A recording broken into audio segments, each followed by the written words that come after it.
They call him Moshe the Beetle, as though he had never had a surname in his life. He was a man of all work at the Hasidic synagogue, the Jews of Sayet, that little town in Transylvania where I spent my childhood. Were fond of him. He was very poor and lived humbly. Generally, my fellow townspeople, though they would help the poor, were not particularly fond of them. Moshe the Beetle was the exception. Nobody ever felt embarrassed by him, nobody ever felt encumbered by his presence. He was a past master in the art of making himself insignificant, of seeming invisible. Physically, he was awkward as a clown. He made people smile with his Walterfleck timidity. I loved his great, dreamy eyes, their gaze lost in the distance. He spoke little. He used to sing, or rather chant. Such snatches as you could hear told the suffering of the divinity, of the exile of Providence, who, according to the Kabbalah, awaits his deliverance in that of man. I got to know him toward the end of 1941. I was 12. I believe profoundly. During that day, I studied the Tanakh. At night, I ran to the synagogue to weep over the destruction of the temple. One day, I asked my father to find me a master to guide me in my studies of the Kabbalah. "You're too young for that," Maimonides said. It was only at 30 that one had the right to venture into the perilous world of the mysticism. You must first study the basic subjects within your own understandings. My father was a cultured, rather unsentimental man. There was never any display of emotion, even at home. He was more concerned about the others than with his own family. The Jewish community in Sayet held him in a greatest esteem. They often used to consult him about public matters and even about private ones. There were four of us in the children. Hilda the eldest, then Bea. I was the third, the only son. The baby of the family was Zipporah. My parents ran a shop. Hilda and Bea helped them at work. As for me, they said my place was at school. "There aren't any Kabbalists in Sayet," my father would repeat. He wanted to drive the notion out of my head, but it was in vain. I found a master for myself, Moshe the Beetle. He had noticed me one day at dusk when I was praying. Why do you weep when you pray?" he asked, as though he held me and known me a long time. "I don't know why," I answered, greatly disturbed. The question had never entered my head. I wept because of something inside of me that felt the need of tears. That was all I knew. "Why do you pray?" he asked. After that moment, why did I pray? A strange question. Why did I live? Why did I breathe? "I don't know why," I said, even more disturbed with all the ill at ease. "I don't know why." After that day, I saw him often. He explained to me with great insistence that every question possesses a power that did not lie in the answer. Man raises himself toward God by the questions he asks him. He was fond of repeating, "This is true dialogue. Man questions God, God answers." But we don't understand his answers. We can't understand them because they come from the depths of the soul, and they stay there until death. You find them true answers, Eliezer, only within yourself. "And why do you pray, Moshe?" I asked him. "I pray to the God within me that he will give me the strength to ask him the right questions." We talked like this nearly every morning. We used to stay in the synagogue after all the faithful had left, sitting in the gloom where fellow half-burned candles still gave a flickering light. One evening, I told him how unhappy I was because I could not find a master in Sayet to instruct me in the Zohar, the Kabbalistic books, the secrets of the Jewish mysticism. He smiled indulgently. After a long silence, he said, "There are 1,001 gates leading into the orchard of mystical truth. Every human being has his own gate. We must never make the mistake of wanting to enter the orchard by any gate but our own. To do this, dangerous for one who enters, also for those who are already there." And Moshe the Beetle, poor barefoot of Sayet, talked to me for long hours of the revelations and the mysterious of the Kabbalah. It was with him that my initiation began. We would read together 10 times over the same page of the Zohar, not to learn it by heart, but to extract divine essence from it. And throughout those evenings, and conviction grew in me that Moshe the Beetle would draw me within into eternity, into the time where questions and answers would become one. Then one day they expelled all the foreign Jews from Sayet, and Moshe the Beetle was a foreigner. Crammed into cattle trains by the Hungarian police, they wept bitterly. We stood on the platform and wept too. The trains disappeared on the horizon and left nothing behind its thick, dirty smoke. I heard a Jew behind me heave a sigh. "What can we expect?" he said. "It's war." The deportees were soon forgotten. A few days after they had gone, people were saying that they had arrived in Galatia, were working there, and were even satisfied with their lot. Several days passed, several weeks, several months. Life had returned to normal. A wind of calmness and reassurance blew through our houses. The traders were doing good business. The students lived buried in their books, and children played outside on the streets. One day, as I was just going into the synagogue, I saw sitting on a bench near the door Moshe the Beetle. He told his story that of all his companions, the train full of deportees had crossed the Hungarian frontier on Polish territory, had taken in charge by the Gestapo. There it had stopped. The Jews had to get out there and climb into lorries. The lorries drove toward a forest. The Jews were made to get out. They were made to dig huge graves. And when they had finished their work, the Gestapo began theirs. Without permission, without haste, they slaughtered their prisoners. Each one had to go up to the hole and present his neck. Babies were thrown into the air, and the machine gunners used them as targets. This was in the forest of Galatia, near Colomé. How had Moshe the Beetle escaped? Miraculously, he was wounded in a leg, but taken for dead. Through long days and nights, he went from one Jewish house to another, telling the story of Malka, a young girl who had taken 3 days to die, and of Tobias, a tailor who had begged to be killed before his sons. Moshe had changed. There was no longer any joy in his eyes. He no longer sang. He no longer talked to me about God or of the Kabbalah, but only of what he had seen. People refused not only to believe his stories, but even to listen to them. "He's just trying to make us pity him.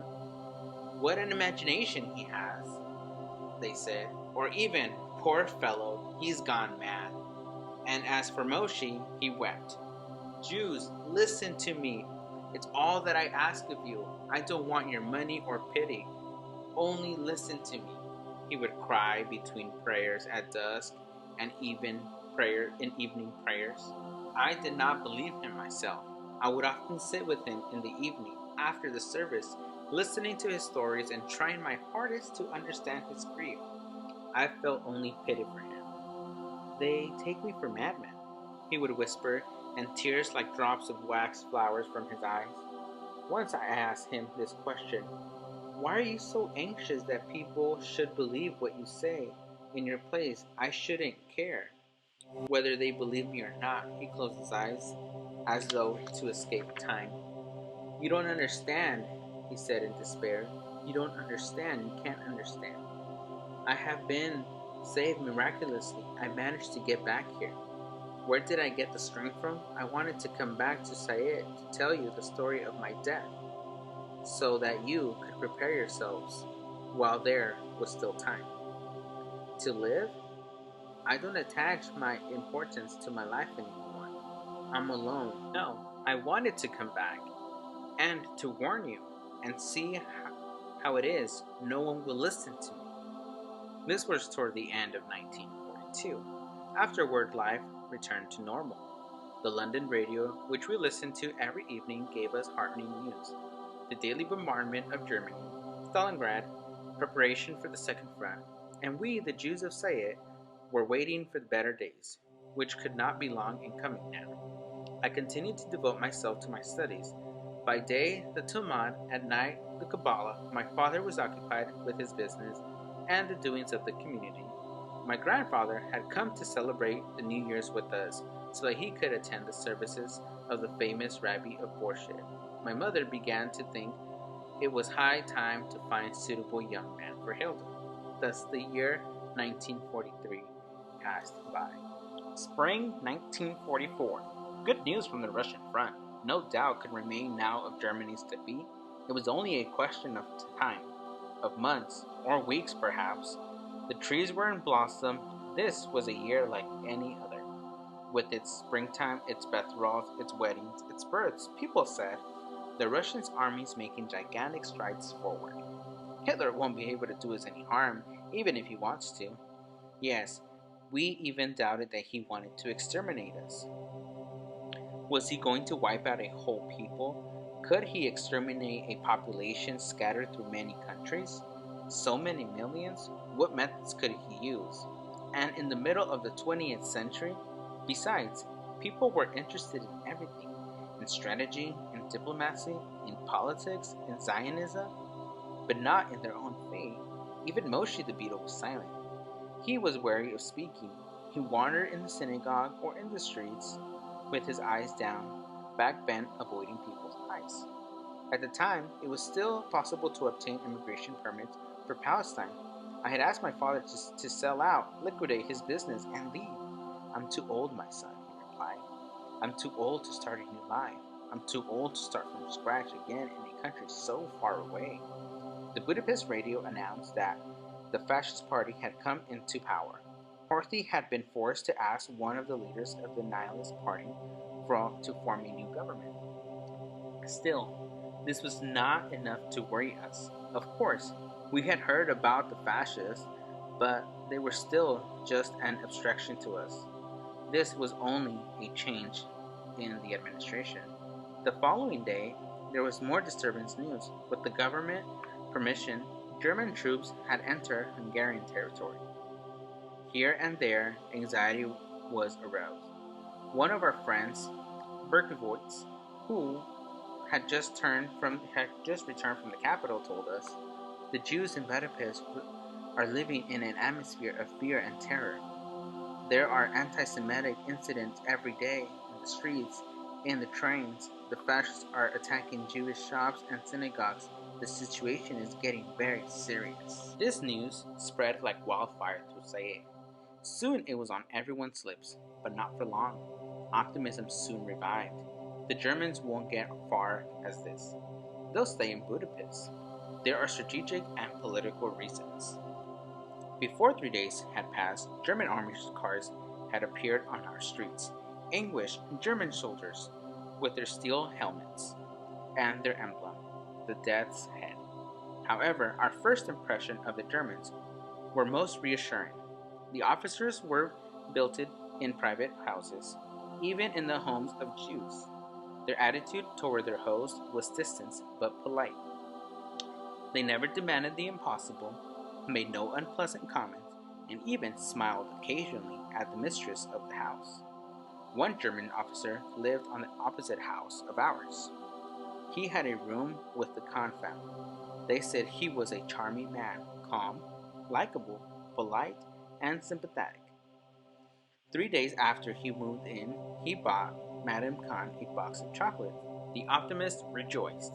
Well, there you are. You see, what did I tell you? You wouldn't believe us. There are your Germans. Why did you think of them? Where is their famous cruelty? The Germans were already in town. The fascists were already in power. The verdict had already been pronounced. Yet, the Jews of Sayet continued to smile. Week of Passover, the weather was wonderful. My mother bustled round her kitchen. There were no longer any synagogues open. We gathered in private houses. The Germans were not to be provoked. Practically, every rabbi's flat became a house of prayer. We drank, we ate, we sang. The Bible bade us rejoice during the 7 days of the feast. Be happy. But our hearts were not in it. Our hearts had been beaten more rapidly for some days. We wished the feast were over so that we could not have to play this comedy any longer. On the seventh day of Passover, the curtain rose. The Germans arrested the leaders of the Jewish community. In that moment, everything happened very quickly. The race toward death had begun. The first step, Jews would not be allowed to leave their house for 3 days, on pain of death. Moshe the Beetle came running to our house. "I warned you," he cried, and without waiting for a reply, he fled. The same day, the Hungarian police burst into all the Jewish houses in the streets. A Jew no longer had the right to keep in his whole house gold, jewels, or any objects of any value. Everything had to be handed over to the authorities on pain of death. My father went down to the cellar and buried our savings. At home, my mother continued to busy herself with her usual tasks. At times, she would pause and gaze at us in silence. When the 3 days were up, there was a new decree. Every Jew must wear a yellow star. Some of the prominent members of the community came to see my father, who had highly placed connections in the Hungarian police, to ask him what he thought of the situation. My father did not consider it so grim, but perhaps he did not want to dishearten the others, or rub salt in their words. The yellow star? Oh well, what of it? You don't die of it. Poor father. Of what then did you die? But already they were issuing new decrees. We no longer were allowed to go to any restaurants or cafes, or travel on the railway, to attend the synagogue, to go out into the street after 6 o'clock. Then came the ghetto. 2 ghettos were set up in Sayé, a large one, in the center of the town, occupied 4 streets, and another smaller one extended over several small side streets in the Adderline district. The street where we lived, Serpent Street, was inside the first ghetto. We still lived, therefore, in our own house, but as it was on the corner, the windows facing the outside street had been blocked up. We gave up some of our rooms to relatives who had been driven out of their flats. Little by little, life returned to normal. The barbed wire which fenced us did not cause us any real fear. We even thought of ourselves rather well off. We were recently self-contained, a little Jewish republic. We appointed a Jewish council, a Jewish police, an office for social assistance, a labor committee, a hygiene department, a whole government machinery. Everyone marveled at it. We should no longer have before our eyes those hostile faces, those hate-laden stares. Our fear and anguish were at an end. We were living amongst Jews, amongst brothers. Of course, there were still some unpleasant moments. Every day, Germans came to fetch men to stoke coal on the military trains. There were not many volunteers for this kind of work, but apart from the atmosphere was peaceful and reassuring. The general opinion was that we were going to remain in the ghetto until the end of the war, until the arrival of the Red Army. Then everything would be as before. It was neither German nor Jew who ruled the ghetto. It was an illusion. On the Saturday before Pentecost, in the spring sunshine, people strolled carefree and unheeding through the swarming streets. They chattered happily. The children played games on the pavements.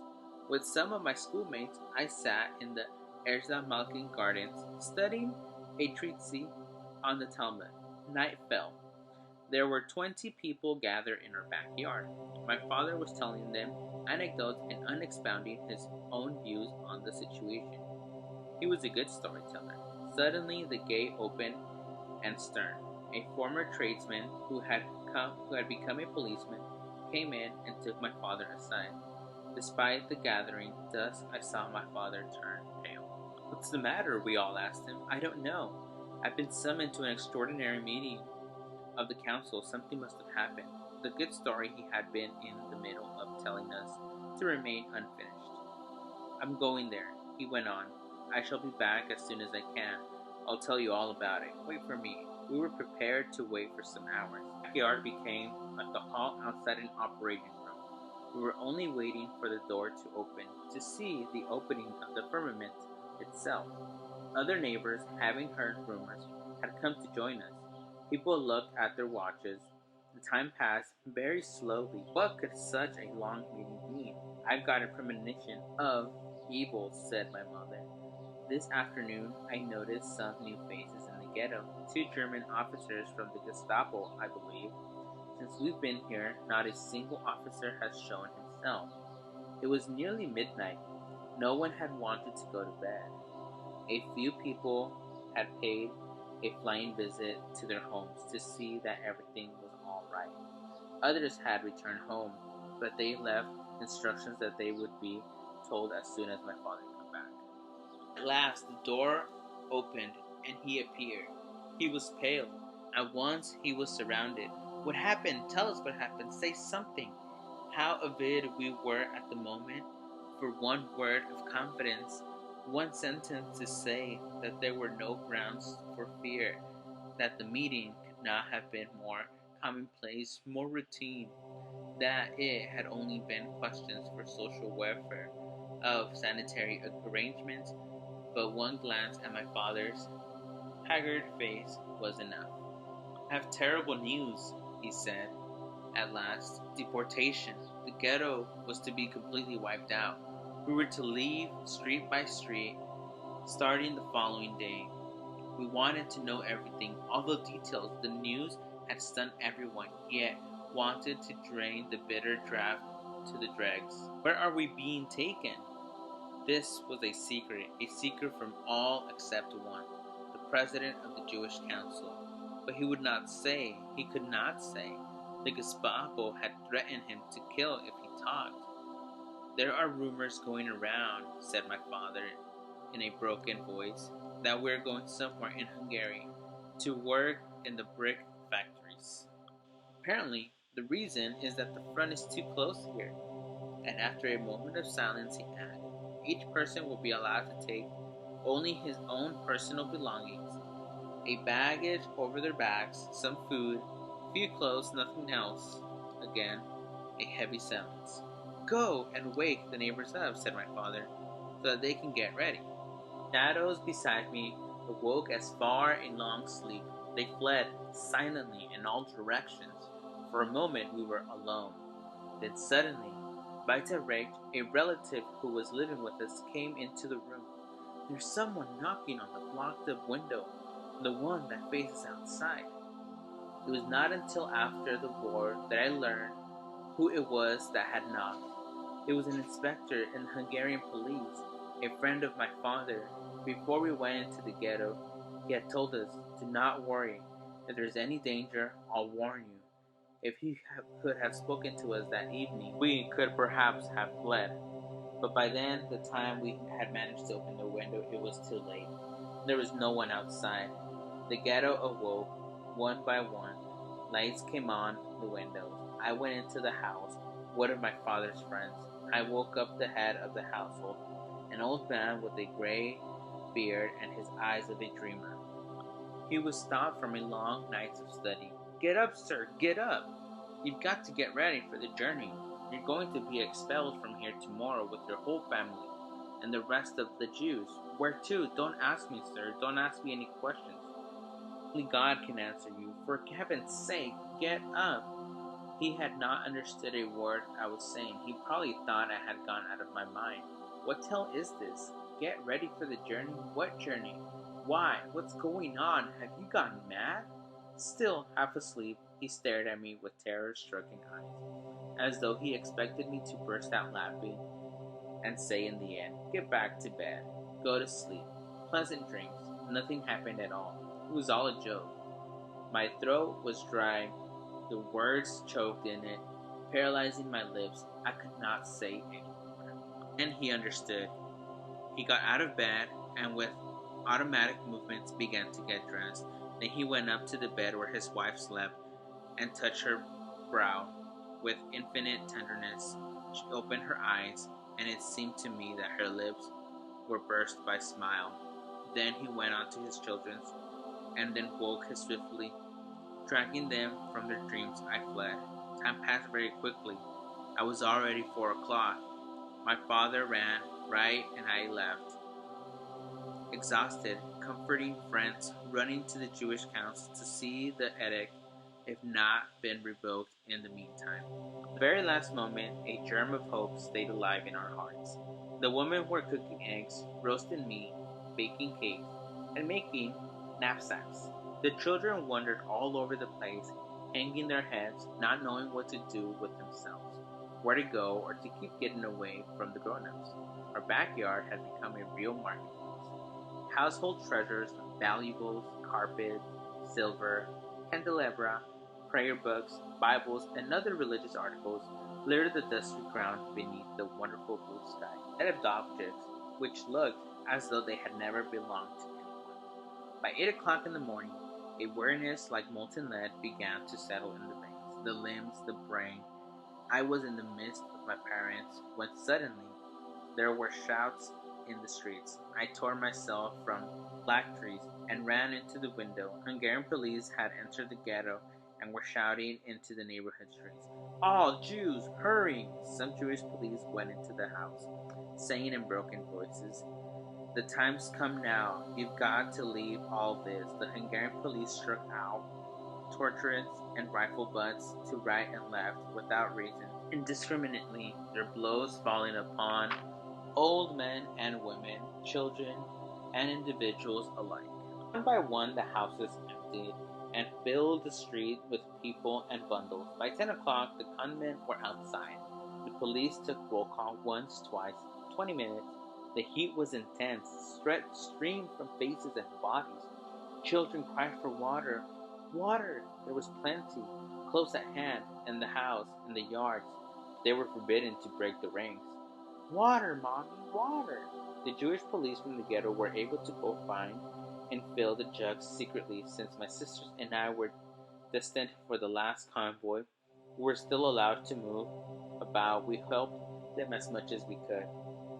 Then at last, at 1 o'clock in the afternoon, came the signal to leave.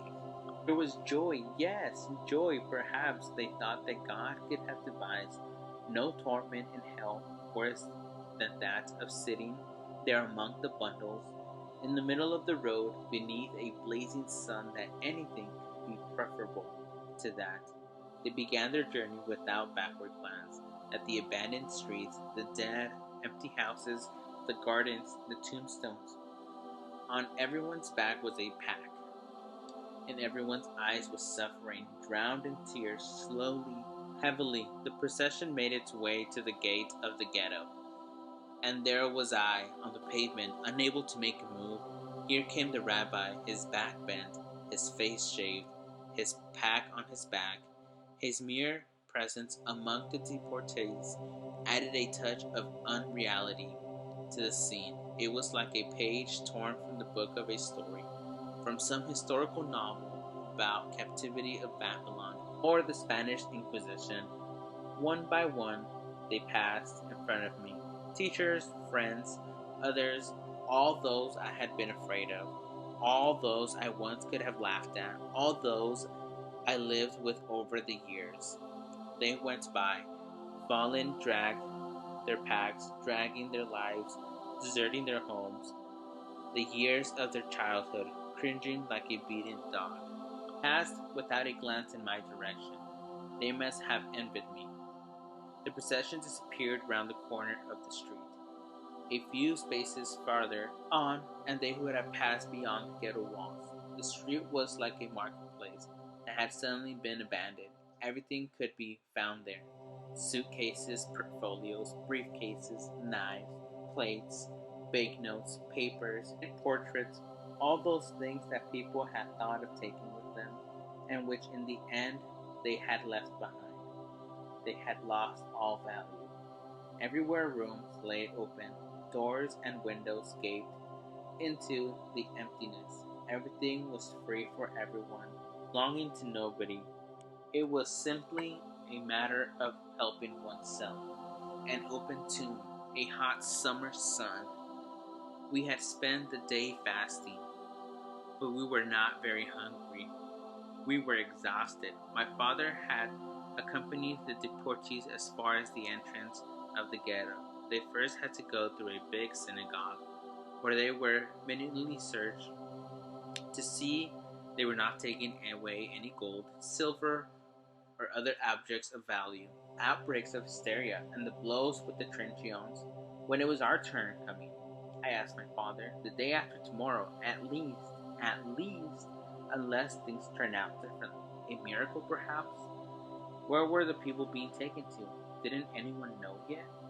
No, the secret was well kept. Night had fallen. That evening we went to bed early, my father said. Sleep well, children. It's not until the day after tomorrow. Tuesday. Monday passed like a small summer cloud, like a dream in the first daylight's hour. Busy with getting our packs ready, with baking bread and cakes, we no longer thought of anything. The verdict had already been delivered.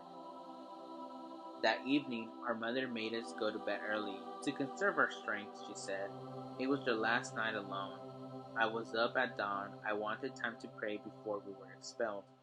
My father had to go up early, go seek information. He came back around 8 o'clock. Good news. It wasn't today that we were leaving the town.